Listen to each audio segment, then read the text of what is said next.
शिवाजी विद्यापीठानं 2014-15 या शैक्षणिक वर्षात विधी पदवीसाठी 100 पॅटर्न अभ्यासक्रम सुरू केला होता। या अंतर्गत बहुतांश विद्यार्थी अजून देखील अनुत्तीर्ण आहेत। आता विद्यापीठाची परीक्षा देण्याचा कालावधी समाप्त झालाय। यातील बहुतांश विद्यार्थी हे 35 वर्षावरील आहेत। त्यांना पहिल्यापासून विधीची परीक्षा देणं शक्य नाही। त्यांना 1 वर्ष मुदतवाढ मिळावी अशी मागणी भारतीय कम्युनिस्ट पक्षाच्या वतीनं करण्यात आली आहे। या मागणीसाठी पक्षाच्या सहकार्यानं विद्यार्थ्यांनी शिवाजी विद्यापीठाच्या प्रवेशद्वारावर आमरण उपोषणाला सुरुवात केली आहे। वास्तविक शिवाजी विद्यापीठानं विद्यार्थ्यांना जुलै 2025 पर्यंत विद्यार्थ्यांचे परीक्षा अर्ज भरून घेतले जातील असं आश्वासन दिलं होतं।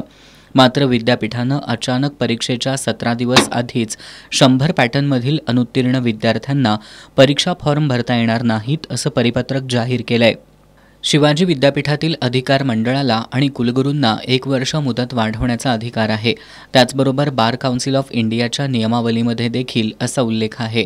त्यामुळे शिवाजी विद्यापीठ अंतर्गत येणाऱ्या सर्व विधी महाविद्यालयीन 100 पॅटर्न विद्यार्थ्यांना 1 वर्ष मुदतवाढ मिळावी अशी मागणी भारतीय कम्युनिस्ट पक्षाच्या वतीनं करण्यात आली आहे।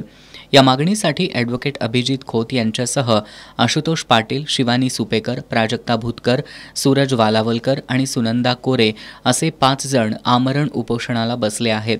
मागणी मान्य होत नाही तोपर्यंत माघार नाही असा पवित्रा या सर्वांनी घेतलाय।